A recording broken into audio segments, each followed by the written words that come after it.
काय होणार नाही, लोक काय बोलणार नाही. एकदा येतात, आंदोलन करतात, पाठपुराव्याला काय बसून राहणार ना. पैसे नाहीत, आमदार निधी बंद केले, सगळ्या गोष्टी आदिवासी विकासाच्या योजना बंद केलेल्या आहेत, सगळ्या योजना बंद केल्या आहेत. अशा शाळांचे निधी बंद झाले, फक्त लाडकी बहीण झालं. ह्याला काहीतरी सोल्युशन आहे का सर? तुम्ही त्या रस्त्यावर जाता ना.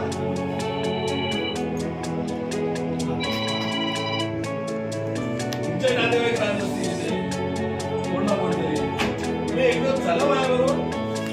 तुम्ही आता येत असाल तर आता चला.